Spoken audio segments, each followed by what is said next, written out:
Okay. Yeah, we're live streaming from this. You can go from the podium to that. That's it.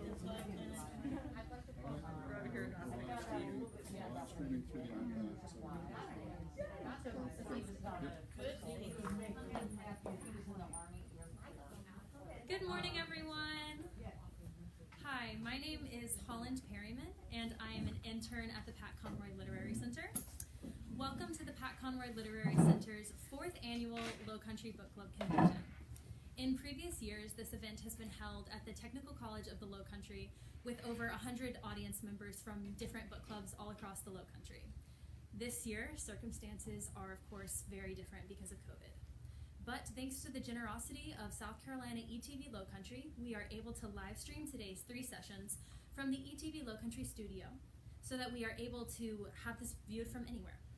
We also have a small, masked and socially distanced audience in person here, and it's just several members from local book clubs.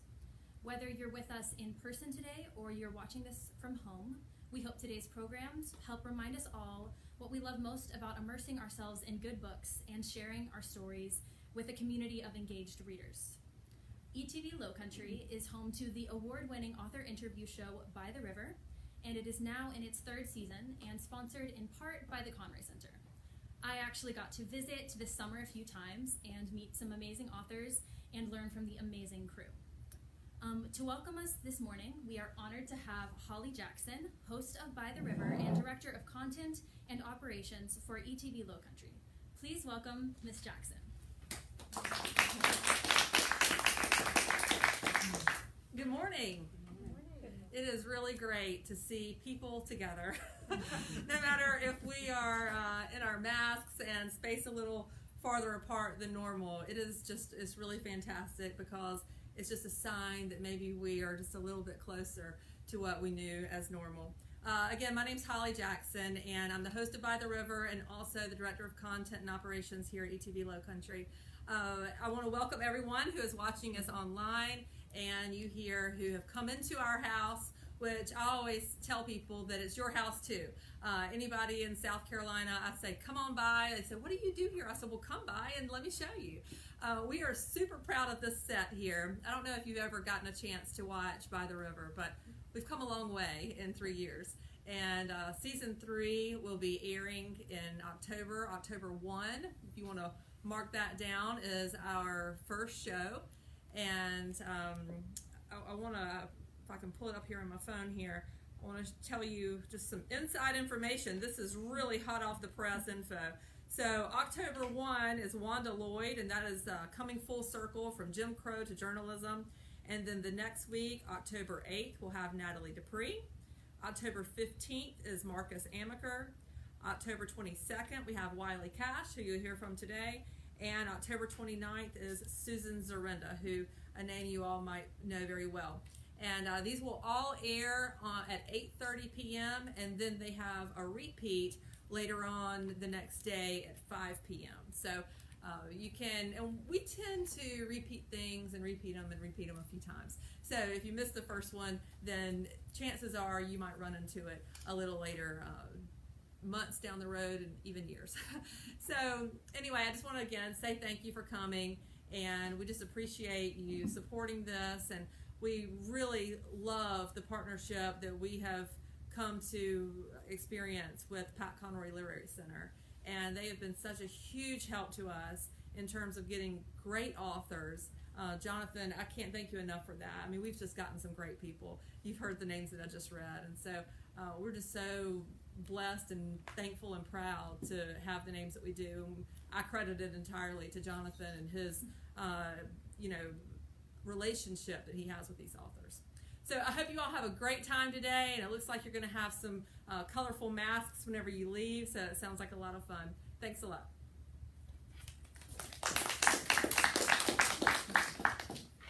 Thank you so much, Ms. Jackson, and thank you for hosting us here at the ETV Lowcountry studio. Our Lowcountry Book Club convention is sponsored in part by a generous annual donation from the Pulpwood Queens Book Club, the largest book club in the United States. And our first presenter is the author of an official selection of the Pulpwood Queens. Award-winning workshop designer, body-centered psychotherapist and coach, writer, teacher, actress, and director Ruthie Landis has been designing powerful and interactive group experiences for over 30 years. This morning, she will be discussing her book, Beyond the Book Club, We Are the Books We Must Read. And she will be leading us in an interactive workshop to help us enrich our reading experiences. She will also be discussing Pat Conroy's 1972 teaching memoir, The Water is Wide, for examples of how to model her techniques. Please join me in welcoming Ruthie Landis.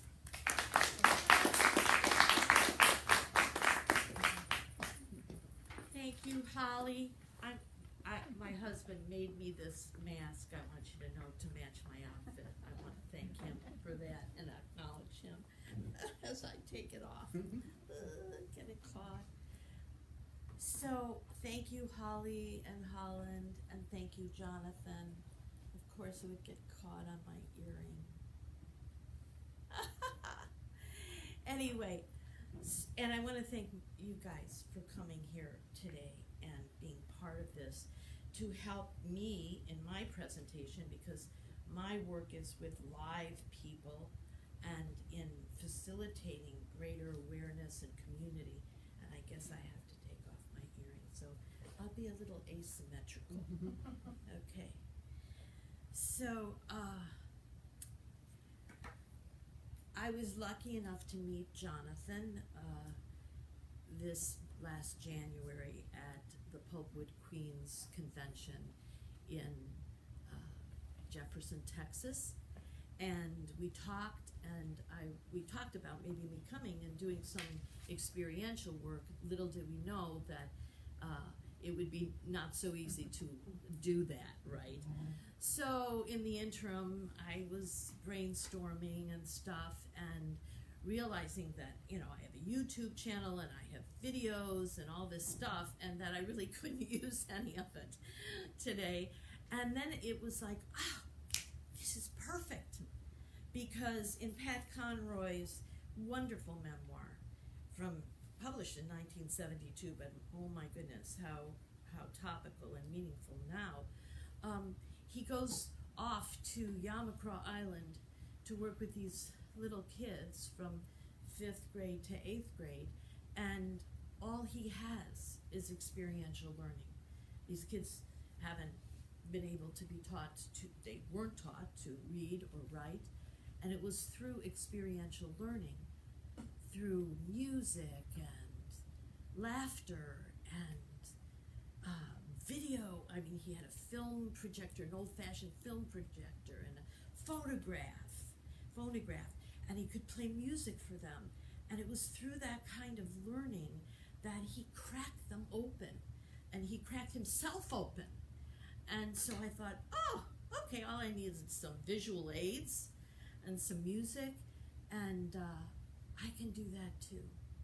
We kind of lost touch with that, right? Because so much of what we do is so heady or virtual.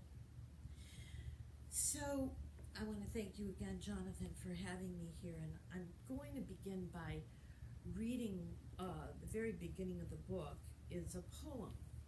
And I think this poem actually speaks to why I wrote the book and what I hope the readers and the people in your own book clubs know about community. And here it goes. It's called Breadth and Depth. How deep do you want to go into the ocean of your psyche? Do you want to come deep sea diving with me? Our backpacks are waterproof. Do you want to see the unseen places down under, the hidden places, your eyes filled with wonder and awe? We leave judgment at the shore to sunbathe with itself. So come with me and see there is nothing to hide from in this rich sea of our souls. The beauty and the mysteries of all things human are waiting to be seen and known. come with me. And after exploring within, we swim upwards in this water womb of pure potential. We birth the newly seen parts of ourselves, giving them breath in acceptance, love, and light. Then fly with me to the top of the mountain and see this life of ours from all directions. Like a condor, we see differently as we soar from above, as expansive as we went deep. My great teacher, Charlotte Selver, would ask, how long am I? How wide am I? How deep am I? If you long for depth and breadth, if you are someone who has done work already, traveled great distances, either with teachers within yourself or outside of yourself, you understand the well has no end. Your destination is the journey. The explorations are magnificent and infinite. If you long to love yourself and others in ways you never imagined possible, come with me. We are on the same adventure. Long, wide, and deep. I am you, and you are me. Let's go.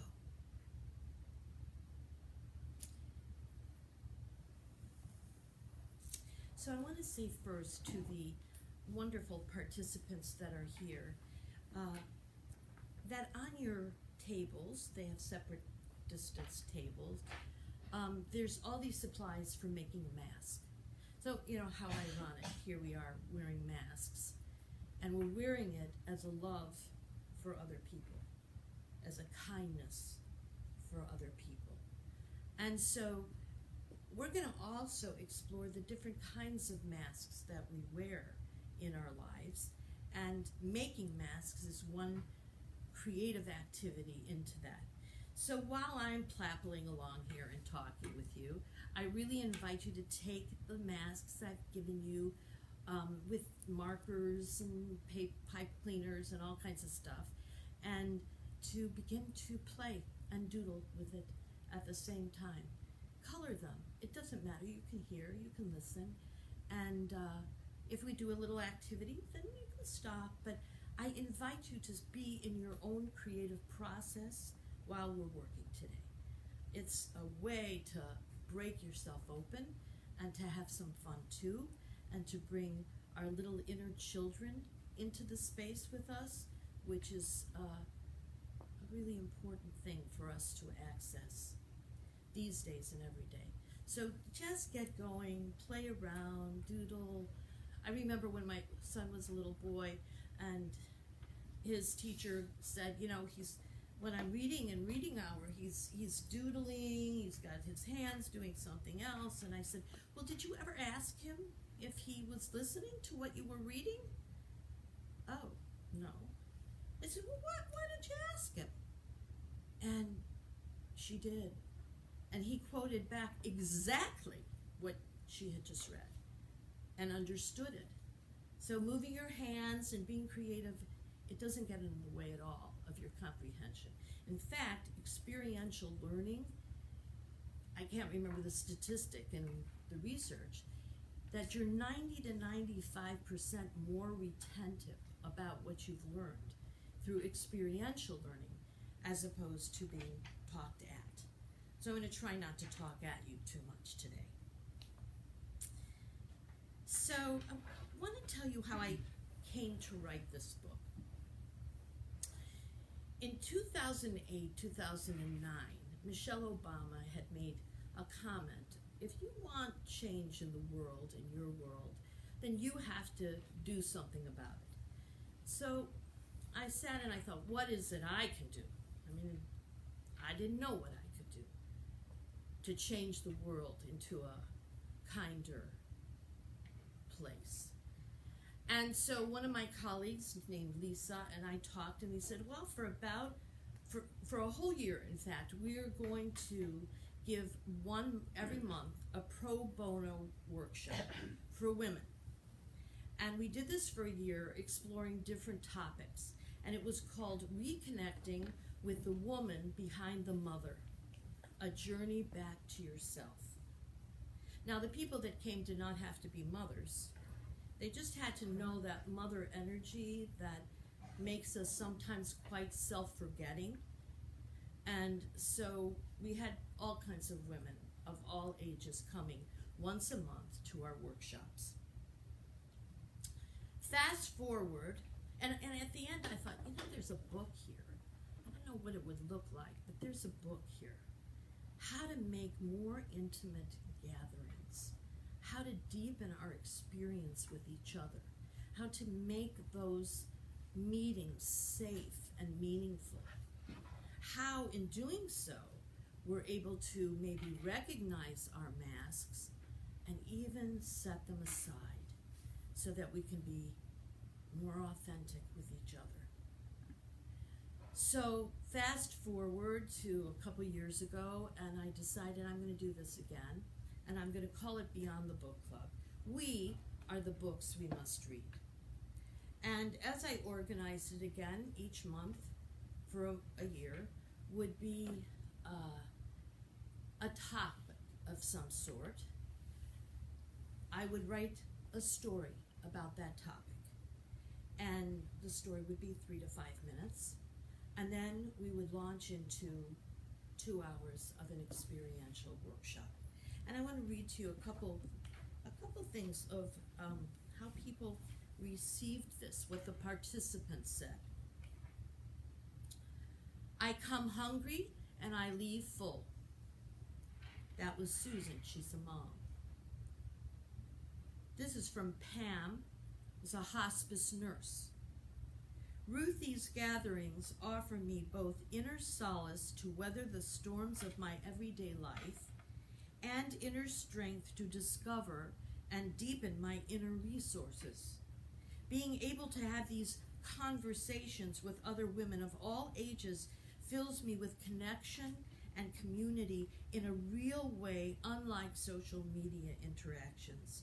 My ability to spread kindness and compassion as a healer out in the world is renewed through these gatherings. And then Christina, a dance artist. What a gift to allow myself to be in a safe place and to take time to be present and to reflect. We explore living, feeling, sensing, and dreaming. We go with the flow, making me feel at ease and connected to others and to myself.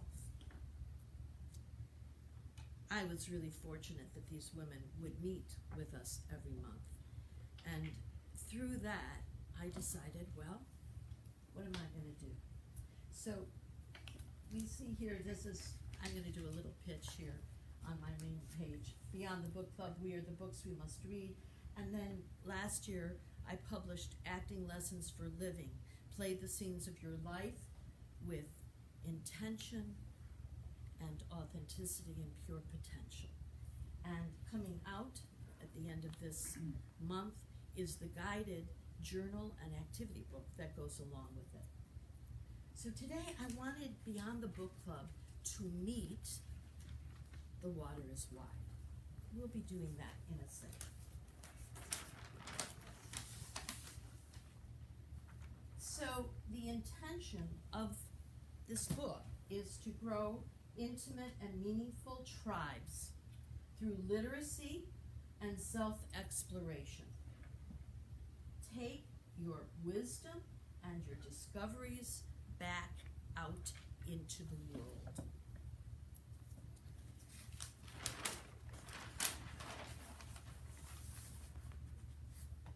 You see visual aids that got their stickiness to them. Okay.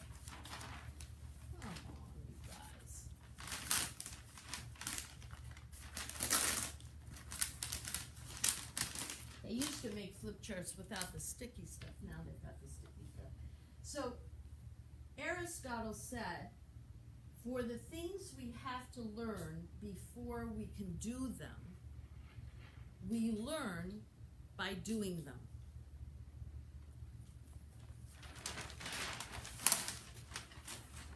Masks. We'll be playing with masks today. Why do we wear masks? We wear masks because we're afraid to show what it is we really think or feel. Why are we afraid of that? We're going to be looking at that.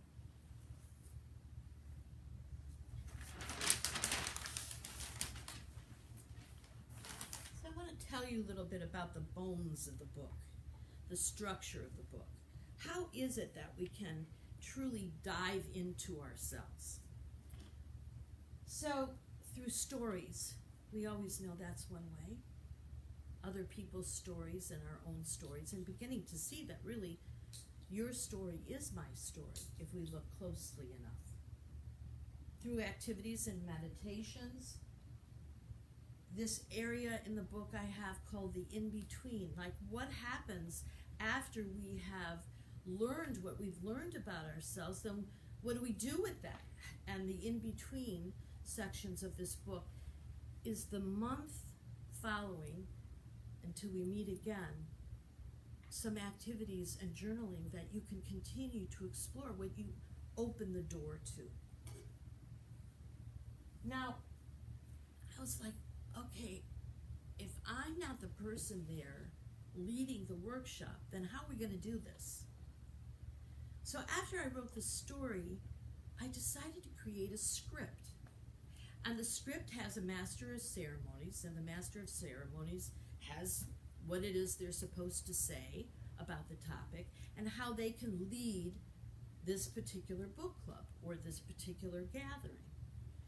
There's a master of ceremonies who's a facilitator. Then there is the master of music, because in all of the gatherings there's some music, and that person's in charge of playing some music. And then there's the prop master, who goes to the dollar store and gets stuff like markers and all kinds of fun stuff that can be used to dive more deeply into these topics. And then there's the communication master, and that's the person who communicates with everybody about what they need to bring or not. And then there's a food master in the old days when we would have potluck at these gatherings, and they could coordinate the food. And then there's the host. Now, in the book, these are the topics that we explore in the book. So the first topic is big decisions. Yes, no, maybe. So just pause a second and think to yourself, do I say yes too much? Do I say no too much? Do I kind of hedge my bet and say maybe too much? Well, there's a lot to learn about developing our ability to say no when we need to say no, to say yes when we need to say yes, and even to say maybe when we need to think about, am I ready to make this decision yet? So that's the first gathering. The second is on worth and abundance. What is our worth? Do we feel worthy? Don't we? Speaking our truth is the third. Well, we can only speak our truth. Do we have a voice, in fact? Is our voice a mask? Or is our voice true and authentic? Well, we can only speak our truth to the degree that we know our truth.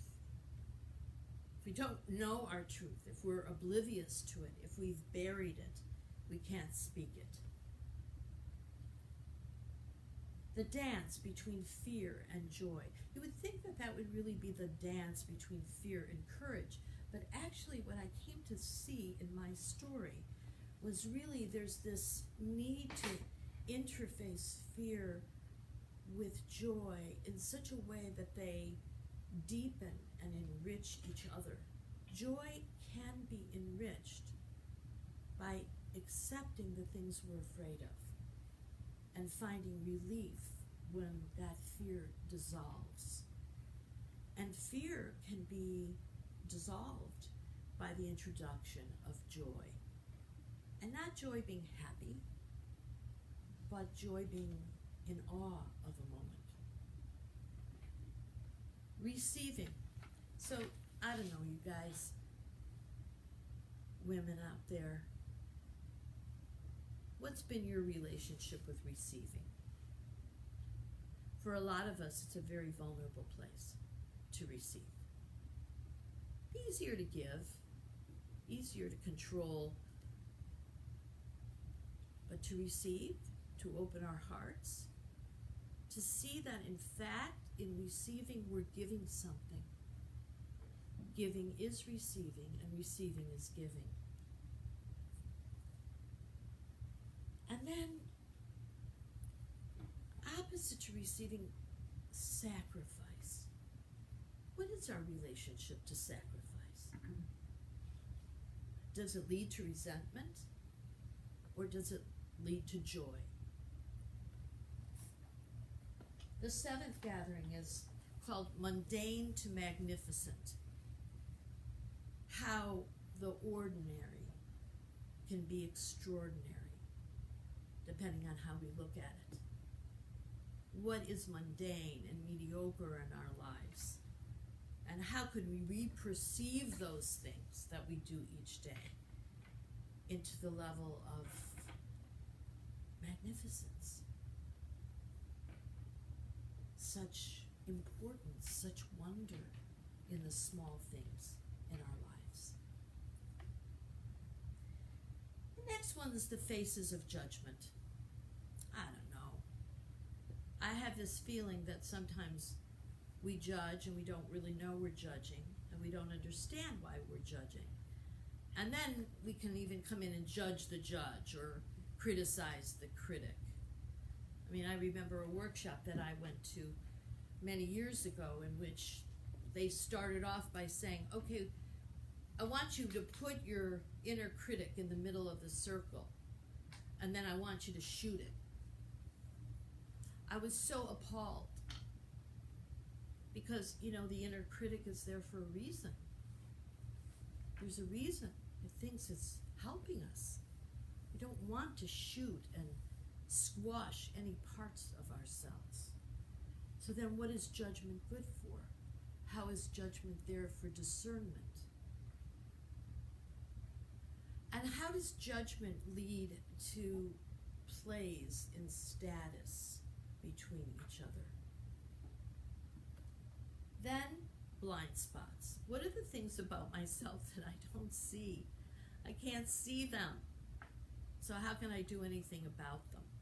But we all have blind spots, things we don't want to look at. And in those blind spots, there's such pure potential, such freedom. Self-forgiveness, that's one we're going to be looking at again and connecting that to the water is wide. Self-forgiveness is a part of forgiveness.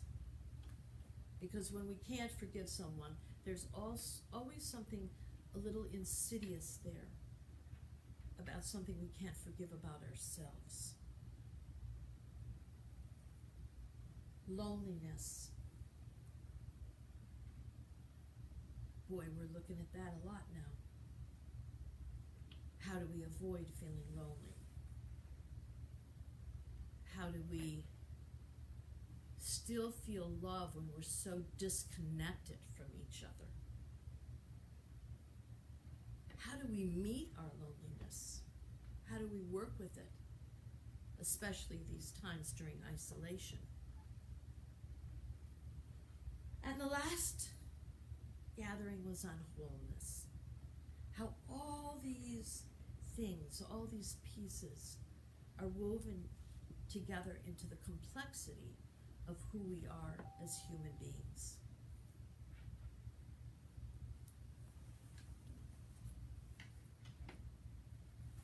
So along these lines, I had some collaborators. So in each script, there are partners that I use to help us experientially tap in to these deeper parts of ourselves. And I want you to know that this book, though it's been used for book clubs and gatherings, has also been used by teachers, by therapists, by coaches, because the experiential learning activities in the book are good for all those things, all kinds of learning. So the first of my collaborators is the body. It's my premise that the body never lies. So I'm going to ask you guys who are here and those people at home, if you want to do that, if you would set your things down for a second and everybody stand up. Thank you. So just for a second, feel your feet on the ground.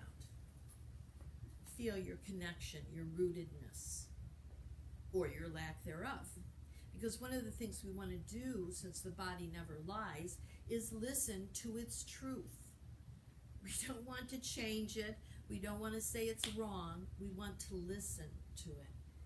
What is it here to tell us? This is true when our body feels great, and it's true when our body feels awful. That's what being a body-centered psychotherapist is about. It's about deeply listening to our bodies. So in this moment, I'm going to go back to my poem. And I want you to just close your eyes, feel your feet, and ask yourself, how long am I? So would you all just ask yourself that question out loud? How long am I? How long am I? And I want you to feel, how long are you?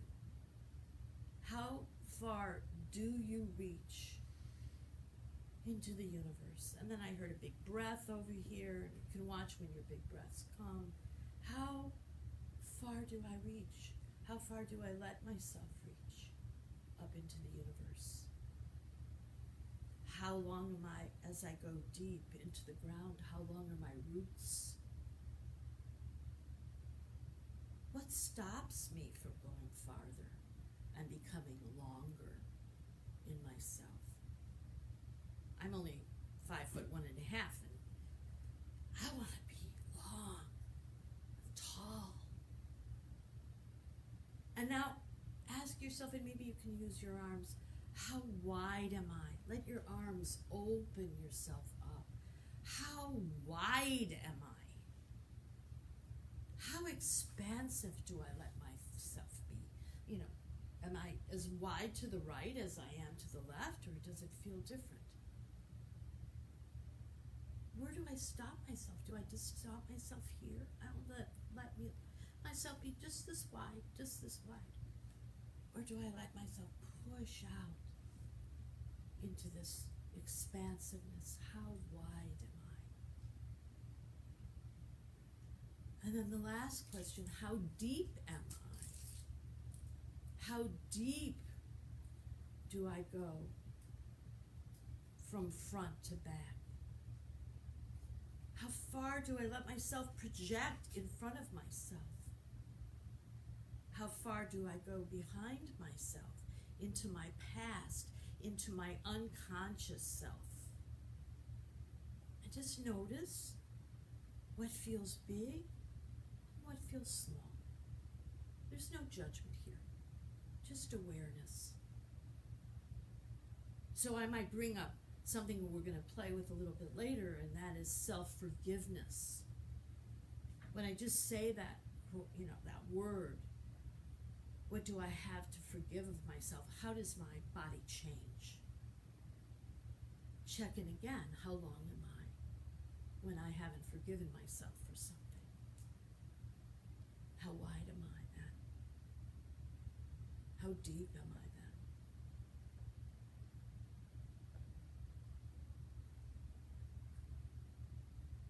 And that we notice that loneliness, what happens to my body when I'm exploring loneliness? What happens to my body when I'm feeling joy?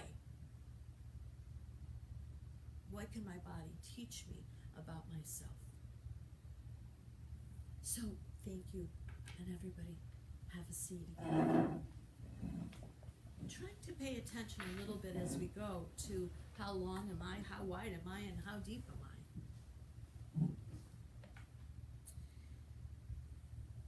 So, I want to just ask some of you as you're working on your masks, and we're going to explore that a little bit with something called the Enneagram. I want you to pay attention a little bit to when do I wear a mask and why am I wearing it? And as you're decorating your mask, like, what is it I want to show the world? What face do I want to wear? What color is it? Behind me are a few masks that have been made by people, and I give a lot of mask workshops. And in the book, we play with making a mask too in certain chapters. So I'm going to go to my next collaborator. The mind. Mind is in every cell of the body, and mind loves questions. So in each of my scripts, around each of those topics, we give space for the mind. You know, when we read a book, a wonderful novel, a wonderful memoir, sometimes I think we just stop at the mind. But it's my desire for us to inhale a book, to experience a book, to not just say, oh, I like that book, but to say, what did that book teach me about myself? What did I learn about myself when I read that book? If I don't like a book, what am I learning about myself or my shadow when I read that book? So in the script, there's all kinds of opportunities for questions about these topics. And I want you just to be thinking about how this also applies to when we're working with a novel or when we're working with short stories or memoirs. How we can apply these scripts to the way in book clubs that we might dive in deeper than we've already dove. I don't know what the word is.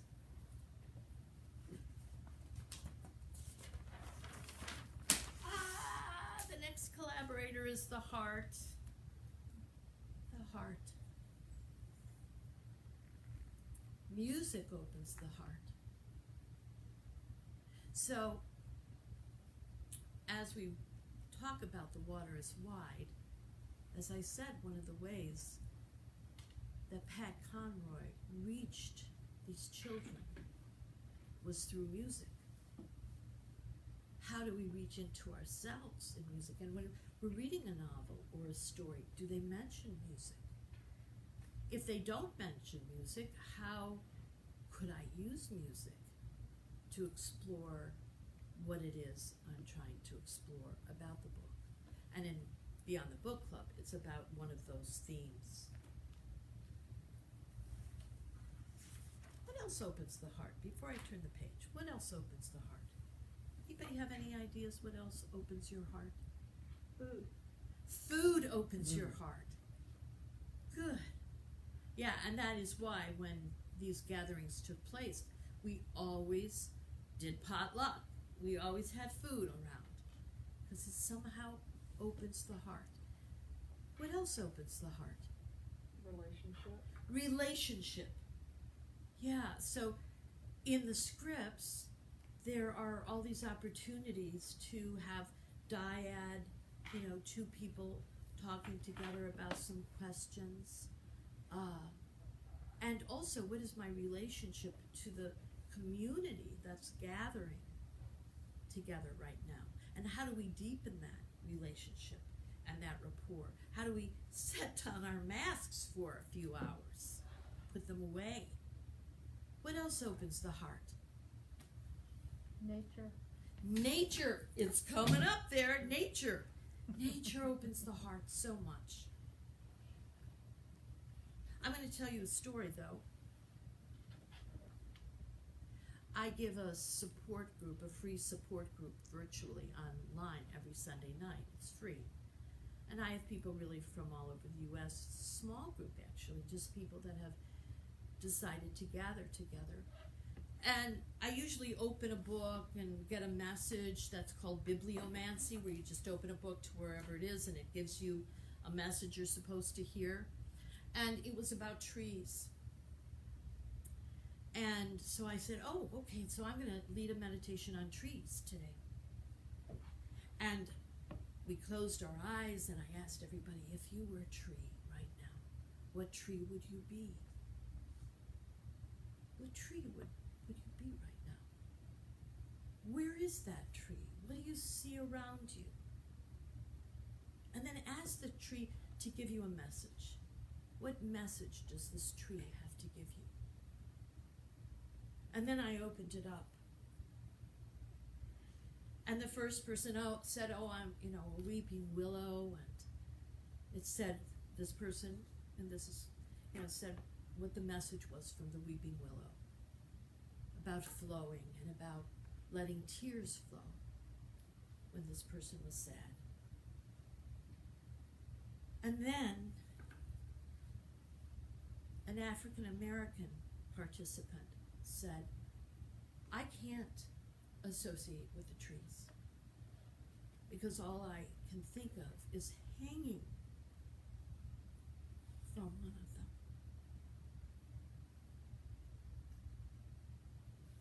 I never expected that. And from then on, that person started to talk about their experience of being who they are in the world right now. And I had never thought, oh my goodness, a tree, the most benign, the most supportive, the most beautiful, energetic thing around us has this kind of meaning for this person. And this person was very brave in telling us the experience. But just like you said, tell me your name again. Oh, Beverly. Beverly. Just like you said, nature cracks the heart open, right? For all of us.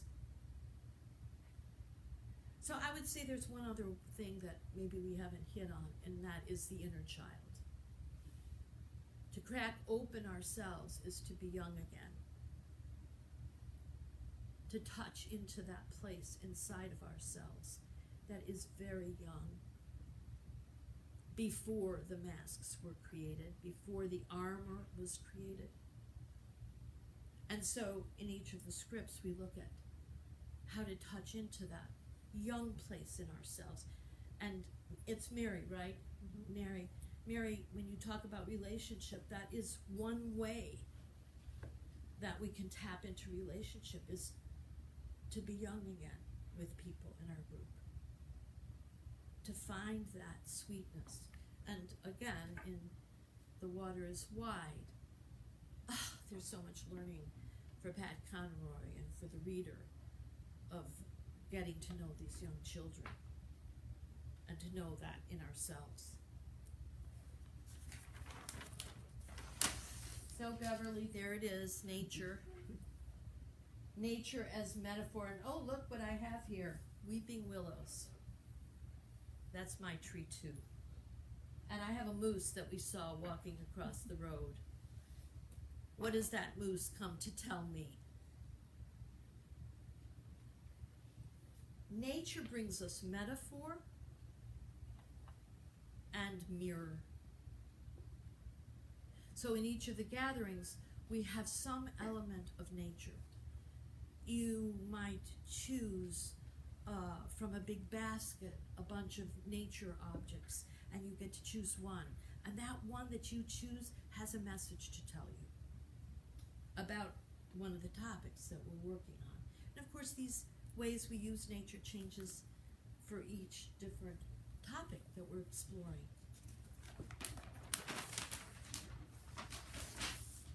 Intuition and the creative force.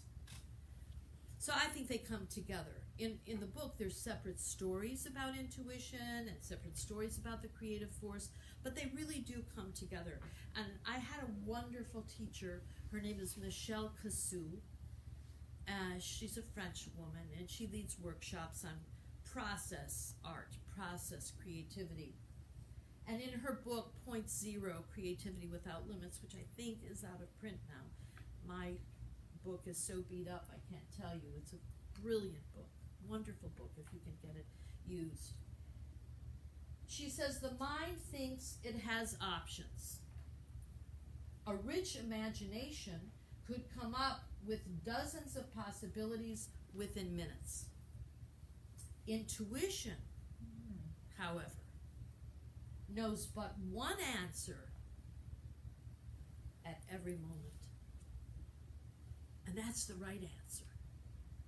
That's the answer you have to listen to. So in the book, we work in each gathering on knowing the difference between what is imagination and what is intuition. Not that imagination is bad. Imagination is great, right? But when we're needing to make a decision or needing to understand something about ourselves, really it isn't imagination. Imagination can make us crazy, can give us 3,000, oh, but you could do this, oh, you could do that, and you could do this, and you could do that, and then we can't move forward. But if we pause enough and know how to tap into intuition, then we get the right choice.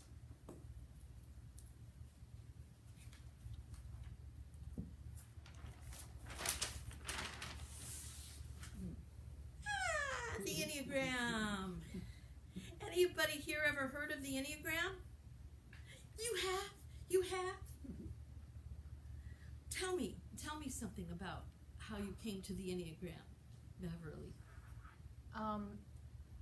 A wise woman in Brooklyn who had this group of people, and I found her through another person because I was learning how to breathe. Okay, hold on. A wise woman, I want you to hear this, from Brooklyn. She was Beverly was trying to learn how to breathe a little bit. This yoga teacher taught me how to breathe, and she said, I think you would like to come to our group that my ex used to call our coven. Yes. And she knew about the Enneagram, and I can't remember all the things we did, but we did whirling dervish dances. Oh. We did all kinds of stuff. Yeah. So the Enneagram, it's not all that woo-woo, actually. But it can be woo-woo if you want it to be. But actually, the Enneagram is thousands of years old. It's an ancient model of points of view.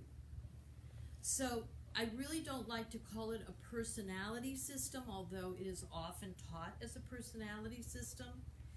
But I like to think of the Enneagram as the way in which we see the world. And so there are 9 numbers on the Enneagram, and I'm going to step out here and pull this up. So that's what the Enneagram looks like. There it is. It's a circle, and there are 9 numbers. And you see that there's these arrows going from one to another, and what that is trying to tell you is you're not in one box. You're not a stagnant person. You're dynamic. But you have a core or default lens that you go to when you're not aware, okay? When you're driving through life and you're just driving kind of through this little car, that is your number, okay? So I'm just going to read these out. These are words. They don't mean anything, but they give you a little suggestion. They little point to the number. So the number 9, we sometimes call them the harmonizer, the person who wants to make peace, that wants to avoid conflict. So I'm just telling you as we're going, this is how we understand the masks that we wear. So the harmonizer is number 9. The 1 is sometimes called the quality controller or the perfectionist, okay? The 2 is called the relator. Mary talked about relationship. I'm a 2, so I'm all over that. Number 3 is called the finisher, the closer. It's also called the performer, achiever. It's the person, it's what the United States actually is. It's the person who wants to prove their worth by being the best.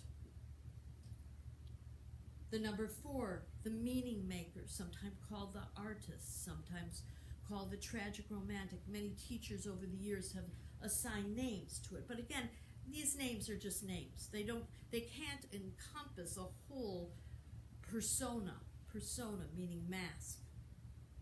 The number 5, the questioner, the clarifier.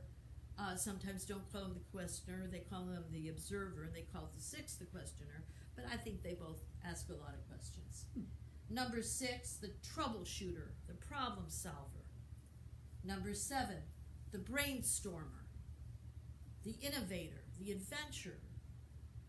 Number 8, the path clearer, the person who's the leader, the boss. So these different numbers really inform how each of those topics that I read to you, self-forgiveness, loneliness, how they're perceived by these glasses that we wear to see the world, and the accompanying masks around these lenses. So in other words, if I'm a 2, I'll just talk about myself, okay? And what I really want, my motivation, is to be loved and to be lovable. That's what I want, okay? And that like preoccupies me. That's where I default to. So you can imagine certain masks that would come out of that, right? I'd want to wear masks that are likable, right? I'd want to hide the things about myself that make me maybe what I would think is unlikable. Now, the freedom is to be able to take those masks off and not to identify with that so much. But as a 2, there's always a feeling like there's an audience looking at you, right? So can you imagine, here I'm coming today and I'm going, okay, the 2's coming up, she's coming up.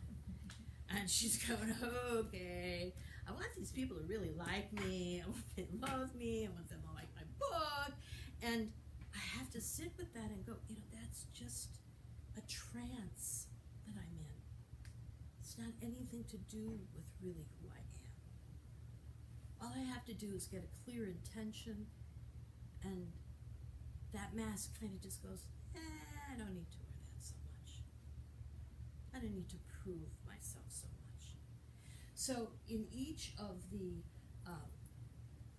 scripts or gatherings, and before then, there is a whole in-depth study of what Enneagram number you might be, and how that Enneagram lens informs how you perceive these stories that are in the book, and of course, how you might respond to a memoir like this. I have my own ideas about what number I think Pat Conroy is, but is in his literature, what that narrative voice is like. But I'm not gonna say. Keep that to myself. So at the beginning of every workshop or every gathering, this is what we begin with. And we begin this with my support group as well. And I'm going to read them to you from over on this side. They're very important because when you talk about relationship, or you talk about setting aside your mask, what you're really talking about is, how do I make this container safe? How are we safe with each other? So these are the rules. And we always read them aloud before every gathering. And then sometimes I'll do a little quiz. Okay, let's see if we can not read them and you can remember them. And then we always forget the ones that we don't want to remember. So the first one is, there is no preference. Everything is right. Everything is wrong, because there is only what is. The second one is, Safety and acceptance create the field from which all creativity, heart connection, and transformation flourish. And I want to just bring in the waters wide again. Pat Conroy goes to this island, all African American children. And what does he do to break through their walls? He makes it safe. He makes everything be okay.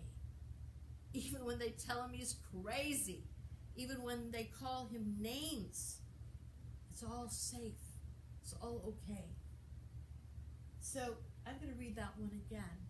Safety and acceptance create the field from which all creativity, heart connection, and transformation flourish. Taking responsibility for our own actions and reactions is a sacred trust. So, whatever you're thinking, whatever you're feeling, it's about you. Not about the other person. It's about you. Criticism squashes freedom of expression in others. Judgment and or approval are simply allowed to arise, because they will, in this sacred space. So just observe your judgments and your criticisms silently in yourself, but be curious about them. Don't just squash them down. Be curious about them. Honoring our resistance with awareness allows our fears to arise and then dissolve. So, resistance. Do we all know resistance? Anybody here not know what resistance is? I mean, even somebody who doesn't feel very creative might look at the mask and go, oh, I'm not creative. Resistance. So instead of pushing against the resistance, we honor it. And then we stay curious about it. Tell me something about why I'm resisting. I want to know that about myself. Why am I resisting forgiveness right now? How does that make me feel more safe or protect me? So we honor resistance. When that young man said, I can't relate to a tree because I feel I'm hanging from it, so I can't do that meditation the way you might have thought I should do it, I lean into the resistance. Tell me more about it. I want to hear more. Number 6, we are simply acting as witnesses for each other and ourselves. Therefore, advice, fixing, and or interpretations are not appropriate in the sacred space. Notice these when they arise and hold them in the silence of your own heart. Notice if the advice that you want to offer to somebody else might really be for yourself. That's a really big one. Oh, I can tell you what's wrong, how to fix that in you. Well, what if I didn't? What if I sat in the discomfort of my judgment and I instead said, if I was saying that to myself, would that be valuable right now? And the last one is what we see and hear together is confidential and private. So there isn't a gathering that doesn't have to begin with some kind of rules of engagement. In my book, these are mine. You could write your own. What would feel safe to you in your gatherings? So, literacy and transformation. So look what we got. The language of relationship, Mary, there it is. Movement, sports, dance, play. In some of these gatherings, we dance. In the one with joy and fear, We have one person play joy, one person play fear, and get back to back. How does fear interface with joy through our bodies, and with music playing at the same time? Visual aids, film, stories, music. So, In the Water is Wide, as I've said,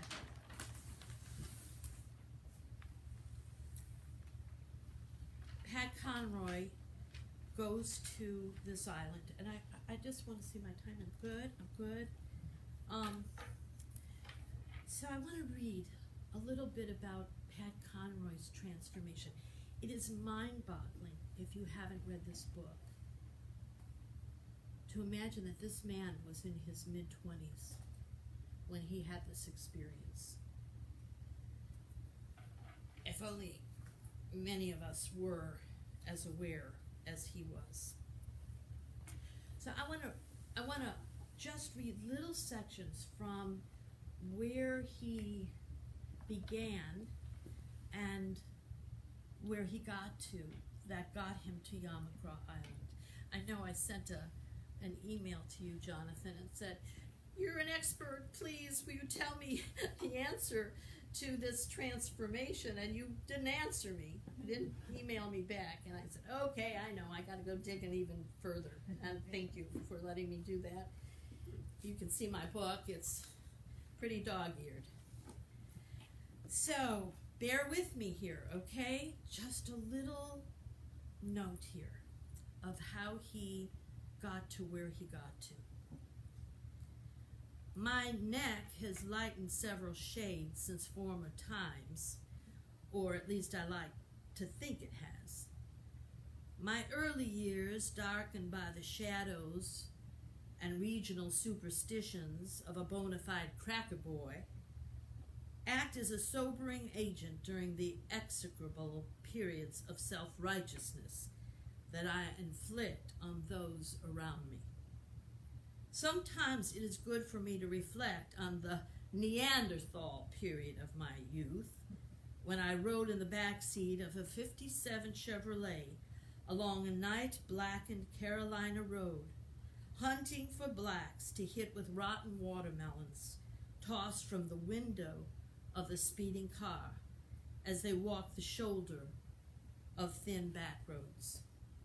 We call this intrepid form of entertainment nigger knocking, and it was great fun during the carnival of blind hatred I participated joyfully in during the first couple of years in high school. When Pat Conroy eventually goes to this island with the kids, he tells them this story. He takes off his mask right away, and he tells them who he used to be. He goes to school to the Citadel. He starts to read, he starts to learn, and then he gets these pals, George, Mike, and Bernie Shine, and they start to meet. And it's the time of the Vietnam War, and they talk. And I thought to myself, gatherings, other people talking about their point of views to shake me out of my own trance. After the news, the four of us argued until the late hours of night, listening to the news. They'd watch the news together, exposing half-hidden prejudices. Maybe a mask that's just half. We mercilessly pounced on the member of the group who dared utter a belief without foundation or without rational credibility. Those gatherings were group confessions of guilt, of cynicism, of rudderless idealism, and ultimately of hope. At the end of the year, the four of us went to Europe with our newfound credo.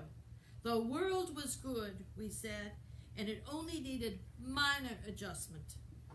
People were basically good, we asserted, with disgusting smugness.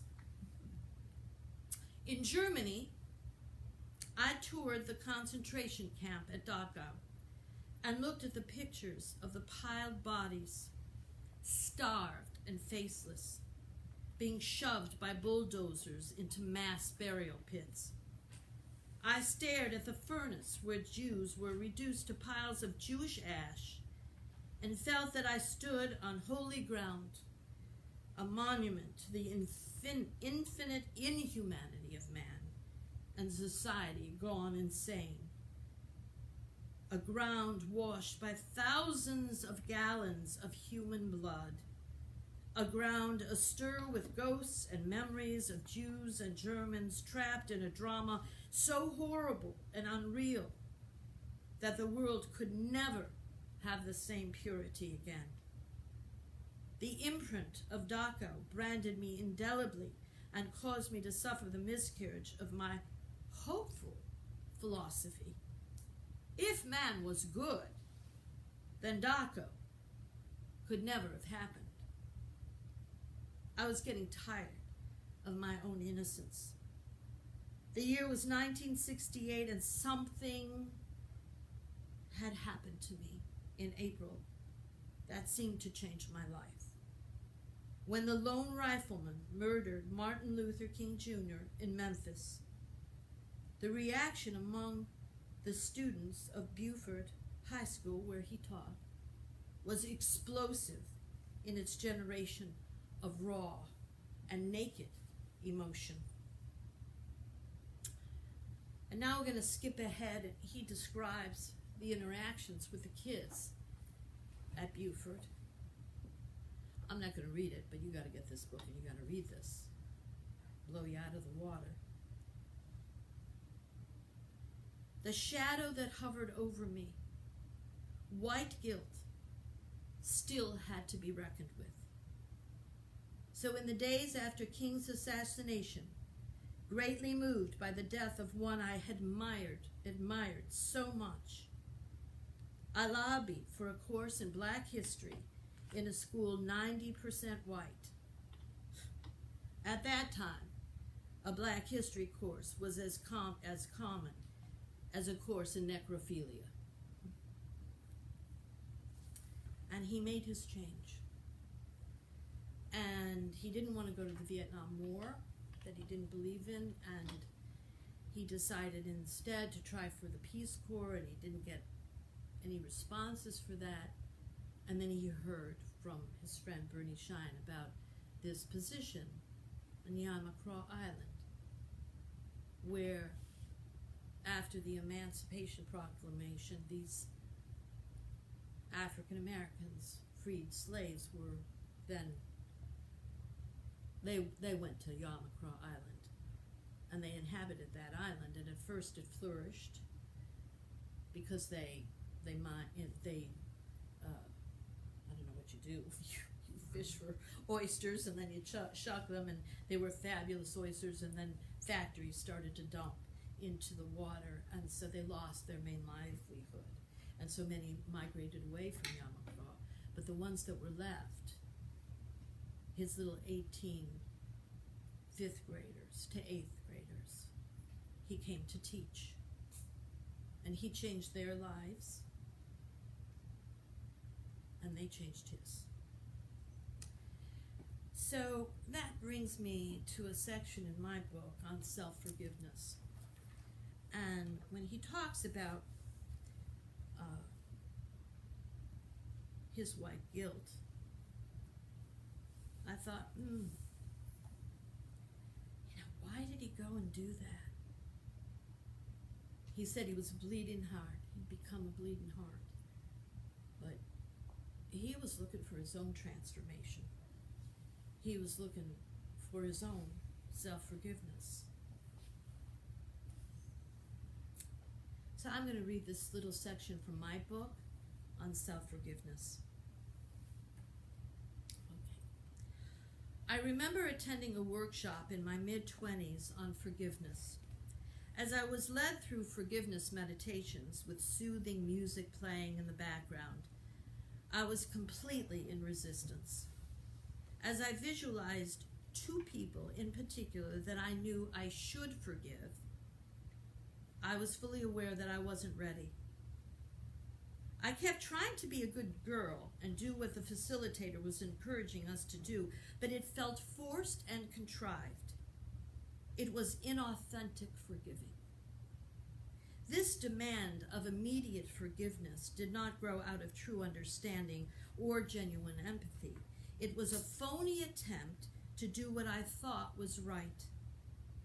I respect my younger self for knowing the difference between having an agenda that demands you move through your anger, your resentment, and your victimhood on cue, and the long, committed process of getting to authentic forgiveness in its own time. The general perspective is that as long as we hold a grudge, we are not free. I agree with this. The grudge eats at us and occupies our thoughts. It can even affect our health and our sense of well-being. Just let it go, people argue.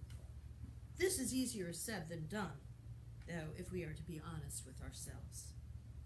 The platitude, "I forgive you," stays on the surface, but the deeper, unattended feelings go underground, not away.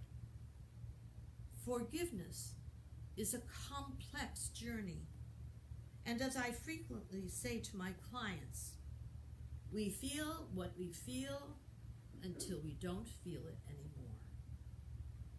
No matter our intentions, sincere forgiveness takes time and effort. There are many stages to real forgiveness, and we have to go through them all to completely allow absolution.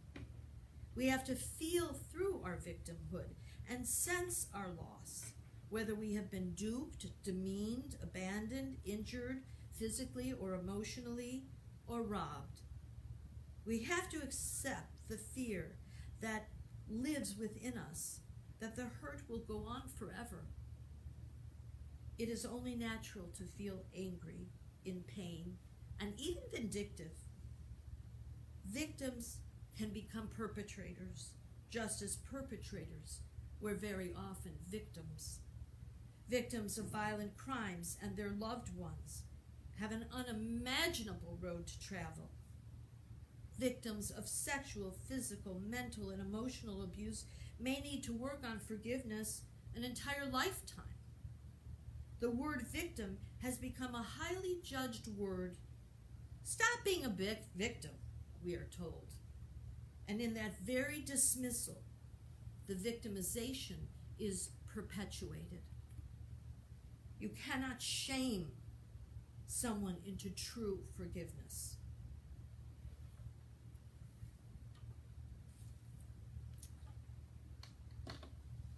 Here's a story that speaks to the potential freedom that can come from self-forgiveness. We want to look at how, when it's difficult to forgive someone else, hiding, lurking in the shadows behind that mask is this hidden need to forgive something in ourselves. A father on his deathbed apologizes once again to his dysfunctional, still always blaming 60-something son for all the ways the father fell short as a parent when the son was a young boy. The son is silent. He cannot forgive even now. The father implores, "Please, if you won't forgive me, at least tell me before I die that you will take responsibility for your life and your choices from this time on. And then please forgive yourself as I have forgiven myself. I did my best as you did. Then, dear son, I can die in peace." The son responds that he just can't do that. And nothing has been his fault, nothing at all. The Father is giving his Son the key to the chains that bind him, that keep him from being happy, functional, and getting the real help he needs. This is the Son's opportunity to be set free from his own shame and from blame. But he drops the symbolic key to the floor dismissively. The Father says, "Go with God, my son." And this is their last encounter.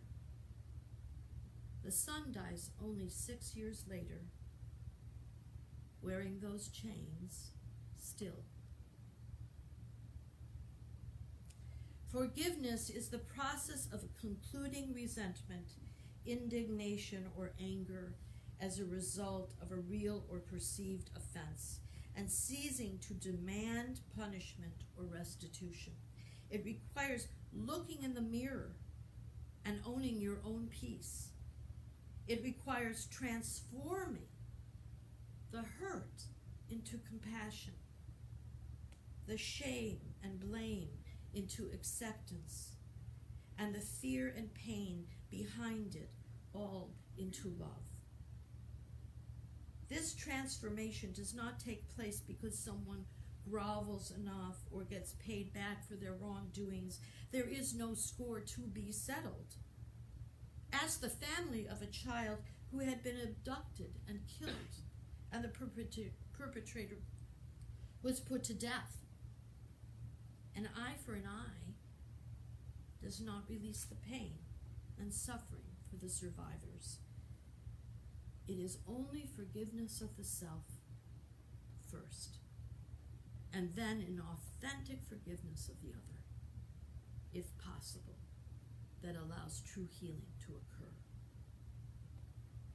It is hard, really hard, to truly forgive, unless it is somehow given to us in a moment of grace. There have been times in my life when I held resentment and despaired that I may never let them go. Then one morning I would wake up and bitterness was gone. It would be nice if that came more often. But the work has a prize worth fighting for. The prize is freedom and a clean, wide open, loving heart. The Father and the Son was my father and my brother. And it still makes me very sad that my brother died without that freedom. So I want to play a couple things, very short, that Pat Conroy gave to these children. One day, he realized that one of the kids came up and was sort of singing a James Brown song, I guess. And he said, music. And he remembered that as a child himself, his mother had these, old classical music pieces. And he would listen to them. And so first he played Beethoven's Fifth. I'm going to just play this for you. And I want you to just take a moment and imagine you're these kids and you've never heard this kind of music before in your life. And he tells a story about Beethoven's Fifth, that it's death knocking at your door. And their eyes widen. So let's see if I can make this happen.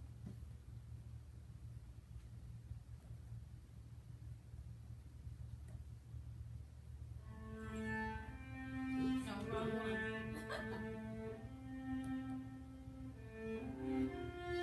Well, we're going to go to Brahms. He did that too. So we'll start with Brahms. And just think, you're these little kids, you've never heard this before.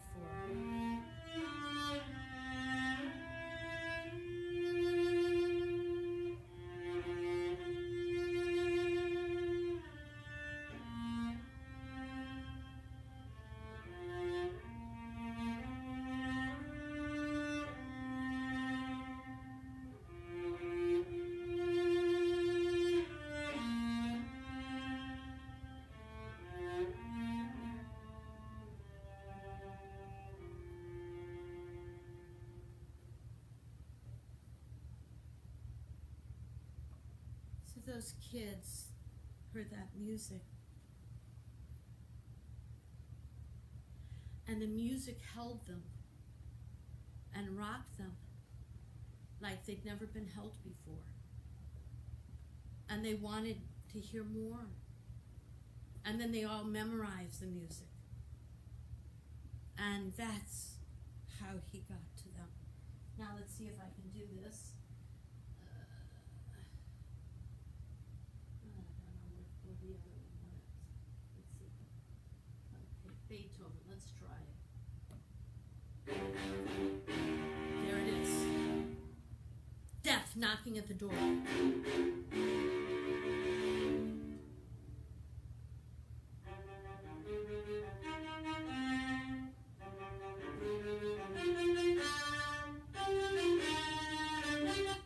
Battery low.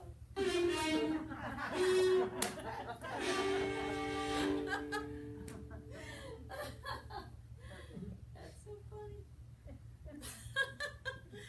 So, I wanted you to just see what it feels like when we do bring music into our experiences together. You know, when words and the mind are one thing, but when we have our head, our heart, our bodies, nature, intuition, creativity, and the Enneagram. And I just want to show you all who've been making your masks. So this is the number 1, the good person, perfectionist, reformer, crusader. And my mask workshops, this is the kinds of masks that the number 1 made. Feathers, cohesive, fight perfect.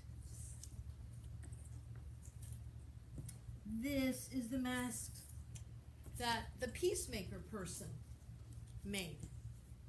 And these two women, look at how similar those masks are. They weren't in the same workshop at all. But you start to see a theme in how they come to their creativity. Just show you real quick. This is the 8. The powerful person, the challenger, the leader, the protector. Look at how bold those masks are. Here's the 2, that's my number. The loving person, giver, helper, caretaker. And just see similarities. Again, not the same workshop, yet look at how similar the masks are. The 3, the effective person, the performer, the achiever, the initiator, and there's their masks. They put makeup on their masks, the 3. Makeup, lipstick. Number 4, the original person, the tragic romantic, the artist, the individualist. There's their masks. Very creative, as you can see. Unbelievably so. I'm just going to show these last 3 and read one last thing. Is that okay? Okay. So number 5, the wise person, the observer, the thinker, the investigator. This is my son, and this is my father. And they were the same number on the Enneagram. 2 peas in a pod. And interesting, their masks, right? And so, learning about the Enneagram, for writers, for actors, oh my gosh, for readers, to understand the characters that you're reading. Such an exciting, I'm passionate about the Enneagram. The 6, the loyal person, problem solver, questioner, devil's advocate, words, mask. And the last one, number 7, the joyful person, the visionary, the epicure, the adventurer. And I'm going to ask my husband to come up here a second. He's a number 6 on the Enneagram. And I just want you to talk a little bit, Ed, come on over here, about your mask. Maybe we can even put it on. learned this in years since I made it. Yeah. So talk a little bit about your process when you made it. So a number 6 is a fear-based type, and they're questioning things, and they're doubting things, and they're trying to problem solve around things to make them feel safe. So what, the 6 is a head type, as opposed to 3 different numbers that are, there's 3 numbers that are head predominantly, 3 that are predominantly heart, 3 that are predominantly gut, intuition. and you read the I'm a book head and you'll type. know about it, yeah. And so I had all these materials that I could have used, like you saw some of these other materials that people used. But So come on on, that it's your day, in friend. that workshop, it was these ads and such that had words in them, and so I grabbed out these words that seemed to me to be representing something about who I was. So take off your mask and read some of the words. Okay. The fastest way to learn, intelligence, rebel, to bend or not to bend, he's got answers, stay fit, warning, ask, talk, speak up. Yeah. And then there's a kind of a shiny third eye that I put in there. Yeah, because for the 6 to get out of their head and deeper into their intuition is really key. Thank you for sharing that. So I am going to end almost on time. Almost on time. And this is the last piece in my book, and it's called, I think I have a little, I imagine a world where. A vision of the future. I begin with John Lennon. You may say I am a dreamer, but I'm not the only one. I hope someday you'll join us, and the world will be as one.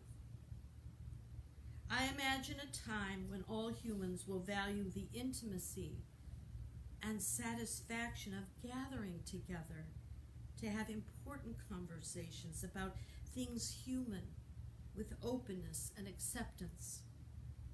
I imagine a time when the adventure within and honest introspective travels are equally as exciting as traveling the ladder of success and the world of outer manifestations, as within, so without.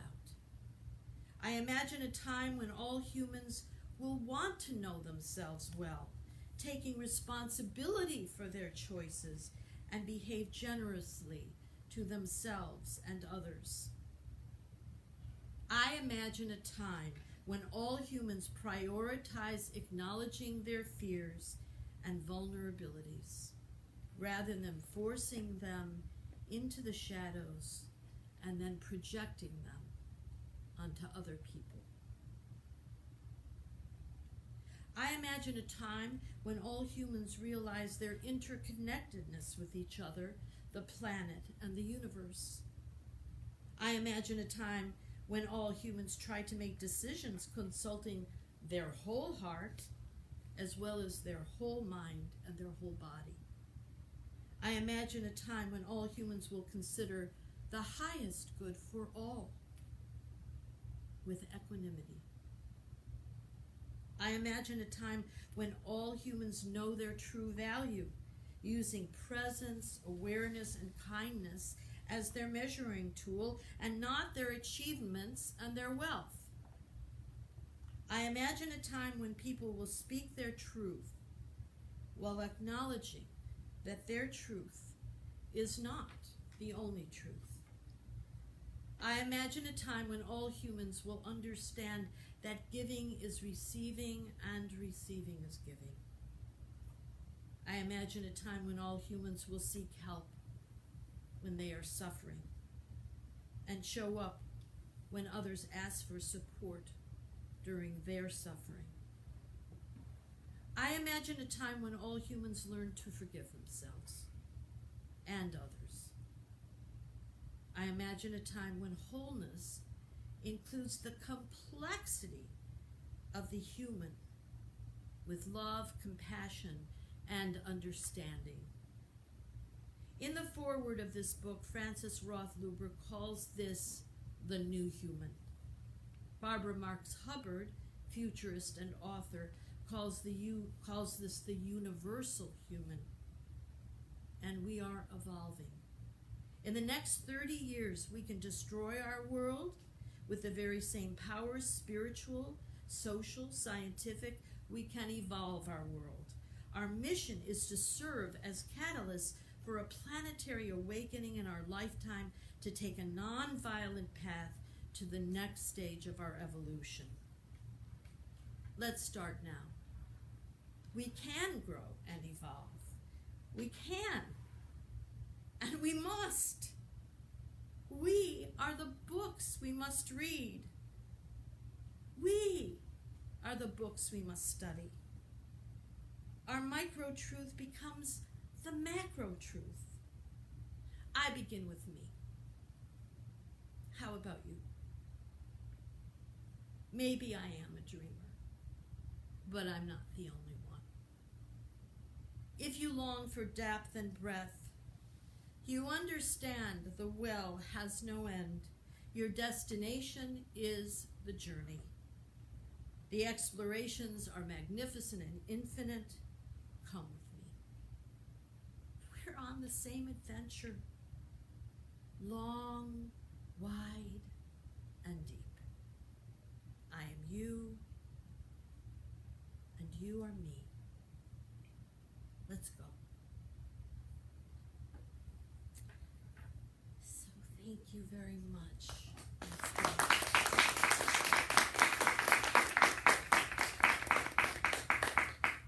Thank you, Ruthie. Thank you. So,